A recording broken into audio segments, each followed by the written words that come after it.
go by, not getting anything, not seeing anything, slide down, mark them on the side scan, pull up, drop the baits back. Pull up, drop the baits back, follow the fish up and down. And one of the big things I really learned, especially in this river, like you kind of know about it, but you really can hone in on choke points. You could really work, if you look at your charts and you see it's so true. It's so true. It's just a matter of finding them at that right time. And I learned a lot about their movement. You know, it seems like for me, from what I saw working on my fish finder, is a lot of these times you sit around for 10 minutes or so, you know, you go a little, it feels like forever because you're not moving, you know, that's the one thing you got to adjust to. But you get them in bursts. You'll get like 3 or 4, like boom, boom, boom, boom, like 10 minutes, and it's like crazy. And then you just kind of sit, and then like honestly, we were on the side scan. I go, guys, be ready. The side, starboard side, boom, boom, 2 rods would go off. You'd see them coming down, and it was just really cool learning about it that way. The next one. Now I want to talk about spot dropping. This is a little bit different as the season progressed. Oh, by the way, some of those fish, I think the one on the side before, we caught in 78-degree water. Yeah, couldn't believe it. 78. I was shocked. Would I do it all the time? No, because it kind of fizzled out. Once it got that hot, like for a couple days, it was good. It kind of died down. So then now, spot dropping. This is breaking rock. Okay, I was driving out. My buddy Mike was out on a trip. I saw the whole fleet there. It was kind of like late August, and he sees me. He calls me. He goes, "Dude, I can't get a pogie. They're down." He goes, "I'm marking a few bass, but I got nothing to fish with." So I kept approaching out. We got our pogies the last couple days at Breaking Rock. So I go there, and I see this on the screen. You see the ledge right there? This is right by the pin. So I go, I'm like, stop firing. I was a one-person charter. It was me and this guy. So I'm like, trying to snag one. I'm looking at the fish find. I'm like, Jesus Christ, we just need bait. We just need bait. Probably should have dropped a jig or something down, but I wasn't ready for that at all. You know? So pull up again. Can't get one, and it's still there. So I'm like, Christ. So we pull up. I spot lock it. We drop our weighted triple hooks down, and he just vertical jigged it. We snagged 2, and I put one immediately on a rod, sent it down, jigged up a couple more, got a fish, got a fish, got a fish. We had 4 fish in 11 minutes between the 2 of us. We were all by ourselves, and then all of a sudden the fleet came, the pogies kind of pushed down. I think we got like 2 or 3 more the rest of the day, but it was just that 12 minutes, and being able to adapt and stay on it was huge. And it's an opportunity to use what you have and to just think outside the box. You know, a lot of this was a necessity. I'm learning on the fly here. But it was just, again, a day saved. And when the fishing was a little tough, you know? If you go to the next one. Again, this was somewhere else. Not exactly where we caught these fish. All right? This was when the pogies first started coming. And this was like the end of June. It was like the 2nd or 3rd day the pogies were out there. And they're slapping around. I'm like, all right, I've seen this. We had like 1 fish at this point. And I was like, I'm just going to move down the beach, see if there's anything here. Well, we randomly got into this huge school of fish. Like, looked just like this on the fish finder. And we were trolling through it. We had mackerel, because the pogies had to come. We got mackerel first and then came into the pogies. And it was just like boom, boom. And I was still marking like that. And we were drifting and just throwing baits down. I'm like, psh, put that down, and I can't even tell you like how many fish we caught. It was insane. We got like 3 over 40 that day. They literally got back to the dock. He's went on me a few times. Literally got back to the dock and booked another trip. You know, just because it was so different and just literally dropping down. I called Mike up, my friend Mike. He got a 48-incher right next to me. You know, he was drifting through it. He's somebody that's been kind of doing this with me with the spot hopping. He doesn't have the trolling motor, but he's been anchoring quite a bit, you know, and we've been kind of sharing intel. So he'll try a little spot, I'll try a little spot, and then kind of adjust from there. So again, that was just something, you know, end of June, I'm finally out of school and fishing every day, and the mouth bite's not happening. What's the adjustment? And, you know, I actually caught fish at that area for the next 4 days, in the middle of nowhere off the beach. Wasn't as hot and heavy as that, but it was good. Okay, that's me and my dad on a super windy day. Tons of fish around. We had a hard time getting fish to stick. We were breaking lines, pulling hooks. It was really windy. We were like slow trolling the pogie storm. And we just kept marking schools, and this is kind of by like Round Rock, I guess. And I was just like, psh, put it down there. I'm like, Dad, relax. We pitched it out. We got 6 over 40 between the two of us. I mean, that one there was like 45 or so. And again, it took something that was really hectic, wind blowing everywhere, lines going everywhere, to just, all right, just relax. We're here. Toss them out, see what happens. And it was great. Next one. All right. This was trolling along the beach. We hit a really specific spot. I just saw it with my eyes the way a wave was curling. And Katie actually said, go over there. So I got to give her the credit on that. And it was just, when you see my fish finder, the way we were trolling on it, we're just crisscrossing it. So this is something like we went and stopped on it, we just stayed there. See me giving the 4? That's our 4th fish over 43. You know? Go ahead. Next day, those guys I showed you earlier came back. We took them right there, and it was just mayhem. Again, the thing is though, it wasn't like all trip. It was like this. We kind of went there for a specific tide. We hit it right. We hit it when they were there, and we caught, I don't know, those plus probably like another 4, and maybe a couple more earlier. But you can really target in, you know, where you want to fish and how you want to fish it. Okay, so you know the next one. So that's basically kind of the general gist. I just wanted to give you an idea of other ways you can use it, and how much it really opened my eyes, how much I learned this year. And I really can't wait to take what I learned and go next year. So if this is something that you really would like to get into, just a couple little things that might help you in terms of the fishing, from what I found from my experience. If you're fishing the river, I didn't put this up there, I would totally kind of beef up your line and tackle. I mean, normally I run 25-pound mono on my charters. I think this year I'm probably going to go to 40-pound braid with like a 30-yard top shot of like 50-pound. Because a lot of times you're fighting the current. You know, especially with me, I was fishing pogies. You're fishing in structure with rocks and moorings and things like that. And we just had a lot of like, you know, just fish getting weird on it, things line hitting the line, just snapping. So we lost a lot of fish that way. So I'm definitely going to beef it up. I think I might even see what the mouth bite's doing in June, and then with my mono, and then switch over to braid once that kind of time comes. Because I really didn't use the trolling motor much in June because I messed it up and it was getting fixed. So by the time I got it back, it was almost like from day one, you know, just used it. So, it's really cool to try new spots, but it's really frustrating. I don't want to sit here and say that every time I use this thing it was amazing, but it gives you that ability to jump around. And when you're able to jump around, you spend 15 minutes here, 10 minutes here, and then all of a sudden you pitch your baits and you get a few bites, you know, hang out. You know, I think we gave new spots about 10, 15 before we moved on. And every spot fishes differently. Okay, there's some I fish no weight, there's some I fish a lot of weight. A lot of different rigs to get out of the, like I thought of an idea that I wanted to do. There's one spot where we just got weeded up a lot, but if you weren't getting weeded up, you were getting some nice fish. You know, then I thought about it the other day. I'm like, oh, I should try this. You know, that totally would make sense. You know, so I'm really excited to try that. And if you really want to know, like I think about it as like a trolling spread. All right, you're stationary, so you want to cover ground. So I set them up different lengths, different depths, you know, until they give me what they want. A lot of it's very visual, especially with the no-weight baits. It can be a pain. You'll see a striper chasing it and just whacking out of the water. You're like, dude, come on.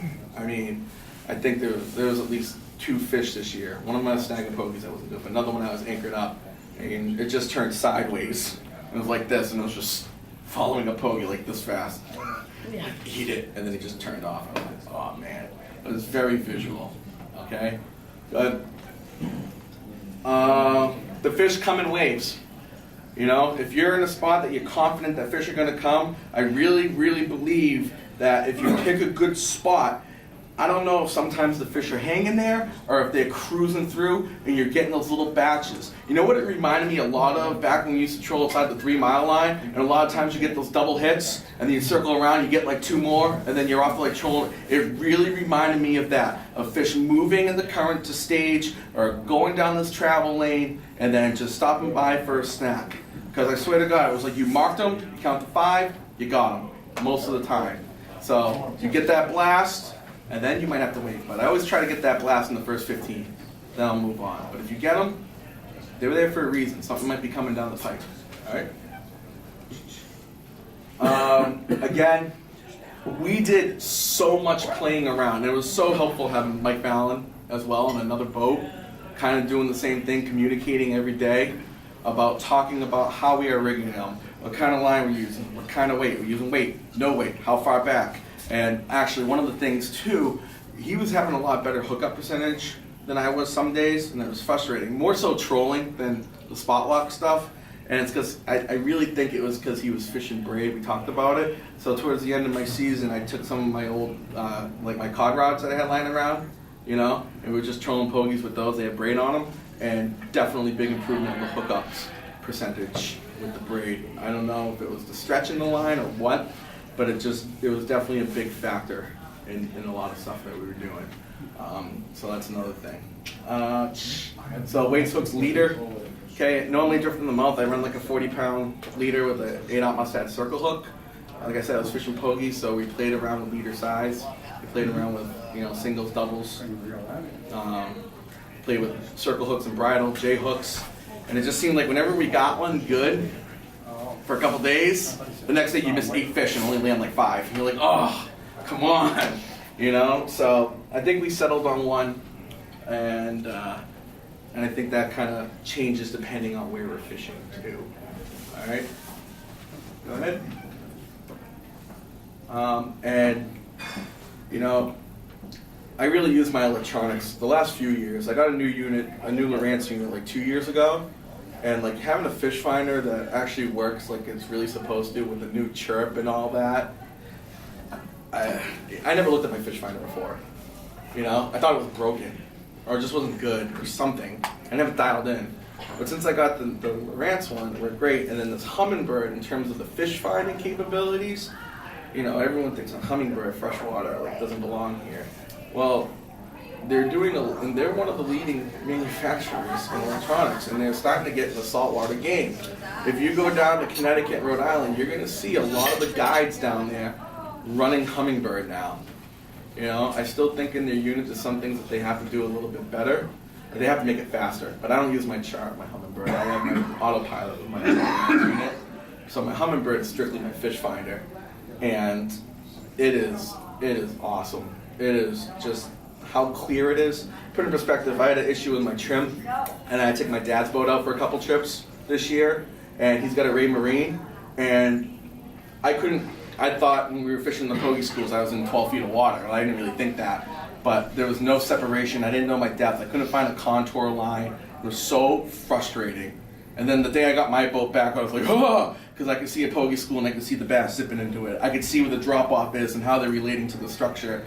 I could see on my side scan. He didn't have side scan. I could see, all right, there's a pogie school over here. We're at the edge. Oh, there's 4 bass, and get to swing the boat over there. It's just, and that coupled together with the trolling motor, it was awesome. It was really good. The last 2 years, I never really used my electronics the way they were capable of.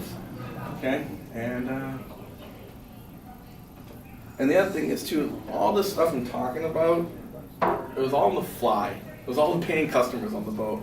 I know a lot of the times I was taking a big chance. I was lucky that when I started doing it, I had customers that had been out with me a lot, they were good people, and I'm like, hey, you want to try something different today? I'm like, just give me like half an hour. I was like, I'll tag it on at the end of the trip if it sucks. And luckily it would work out. And I think everyone enjoyed that type of fishing. It was a lot of fun. And like I said, it's just so funny how much it relates to what we were doing 2 years ago in Florida. Just seeing the similarities. It's really neat. And it's something I just really excited about. I really wanted to share with you guys. I hope if anything you learned something tonight. And it's just another tool in the toolbox. And I think it's definitely something I'm going to use a lot more going to this summer and keep thinking about. Minn Kota, I told the guy, my product rep guy or whatever, that I was doing this talk, and he couldn't make it, but he gave me a ton of hats. So if you guys want a hat from Minn Kota or Humminbird, make sure you grab them before you go. Katie made a nice little display for everybody up around here. So whatever you want, it's all yours. And if you have any questions, I'd be happy to take them. What's the startup cost? Yeah, That's so the question. it's so It's so dependent on what models you buy. So my model, I think, retails for, I don't know, like between 29 and 34. And then you get the bracket, and then you get your batteries and stuff. So you're looking at it, I view it like this. It's probably about 10 to 12 charters worth of money, which is a lot. I get it. But the other way I figure it is, it's giving me this unique advantage. I'm fishing, I'm having a lot of fun fishing again. I think I said it this time last year, I was talking to John in this meeting, and I said, dude, I'm so sick of drifting the mouth. Every outgoing tide, all I do is drift the mouth. Like, there's gotta be something else. I just wanna find something else. Well, last year we had to because we didn't have that bite. You know what I mean? So I just think, if I didn't have it, but I thought to fish this way, if we didn't have, like I said, if we had the mouth bite, would I have? But now it's another tool in the toolbox. It's something my customers enjoy. It's something I enjoy. And to me, I think the cost was worth it because I'm gonna have it for a while, you know? And then if you don't need the fish finder to really run it. It was part of the deal I got there, to be honest, but it did help. But everything the fish finder can do, you can do on your phone or on the controller. And you don't need the auto deploy, I will say. For the extra $500, I think it was at the end of the day, it was really worth it. It was really So the second charter I ever had with it got hung up in it. And it just shut right off. So the actual motor, everything was good. But because of the auto deploy, it was my second time with it, I didn't know how to manually do it. And we were actually fishing at the elbow in the mouth, windy day, schoolie fishing, you know. So I just parked there and we were just, I had two people on fish on the back. So there's two people casting, they each had a little schoolie on, and I went to go and do it. And the guy up front was looking back and cast forward, and it drifted into it. So what happened was the engine stopped, and I couldn't do it with the button. So I had to figure out how to manually do it, and it was windy, we're drifting by the mouth, you know. That was sketchy. But I did something, I pulled it, and I sent a little plastic piece, and so I took it up, they replaced it, and actually the newer models have the metal piece in that spot because that had happened before, so they at least fixed it going forward. That was the only real trouble I had. Sometimes it would get stuck up, but it was more so because I hit a button that reset the depth of where it is. Once I figured out how to do that, if it happened, just press a button and it sets itself up. But that's only when you're storing at a point. Okay, you cannot use it where you had it set up and whatever, like wrapped into it. No, right? Because a lot of times, especially if you're anchored, you're fishing behind the boat. There's no reason to be up there. You know, that one guy who did get wrapped up, it was literally because I said, don't cast forward. And I'm dealing with something, and he was my buddy from college. He's an idiot, so he cast forward because I said not to. You know, and then, you know, I told him to never go on my boat ever again. And the autopilot for our engines was probably the best thing I ever got for my boat in terms of a comfort thing. About the outboard engine. Outboard engine, you know. I got it after. That is the best money. I mean, as far as a boater and a captain and saving fuel and all that. And that's the other thing too. You save a ton of fuel with this because you're not resetting drifts and moving all over the place. You're sitting on a battery powered thing to shut your boat off. Yeah, it's electric. It's 3 hours of not running your boat. How long do the batteries last? All day. Literally all day, depending on the current and where I'm fishing. I mean, there are days where I had like 2 4-hour trips. I would say probably maybe like the last half hour to an hour of the last trip. It depended where we were fishing. If we were in a spot with little current, you'd be okay. But if we were fishing high current areas all day and really making it work, but it would charge overnight, you'd be good. And I tell you, by the time it died, people were already happy, and we just switch it up and do something a little different for the last hour or two. So I was really happy about that. And it's just crazy. Like some places you fish strong current, some places it might be a little eddy somewhere. Like I don't know. Like it was just like, hey, try this over here for 10 minutes. Kind of bag a few fish, and all right, and slide down this line. Oh, bag a couple more, and it was I don't know. It was real. I liked it. I like fishing that way. I really did. It was like 2 to 3K. What? Setup. All set up? Yeah. So it's about 2 to 3K depending on what model you get. You know, to get this set up. Is the one you have the biggest? The one I have is the biggest that they have. Nope, just the You know what it's like rated from for? Minn Kota. What? That is another. What it is? So, Yeah, it's probably $5. you guys know, you guys ever hear BJ Silva? He fishes out of Rhode Island. He's a product rep by them, flipping out charters. He does a lot of tautog and black sea bass, that type of fishing, fluke fishing. He's got a 25-foot Parker cabin, and he runs one of these. He runs it off the side. It's got like a side mount. It's pretty cool. It's really cool, and he does a lot of stuff like that. If you read the Fisherman magazine, I think he's probably had an article in there a month the past year and a half about talking about how he uses this thing. And he does striper fishing, he does cod fishing in the winter and stuff like that. He uses it every day. You know? I'm just trying to think of more ways I can put it in my game. Like I said, shark fishing. Having no drift one day, we pop it down, we get at least that 1.5 knot drift that I like. You know? Bait fishing. You've seen it with the pogies. Kind of same thing with mackerel. You know? I swear to God, I'm trying not to do it in the bubbler. I just want to go in there and put it down because I want you guys to get some too, but it's tempting. You know? Alright, we'll run over this. What's that? We'll run over this. Well, Technically, you're underpowered. You'd have to move. If someone was drifting, you'd have to move. True. Because you're underway. So, anything else? Not a smash. All right, thanks guys.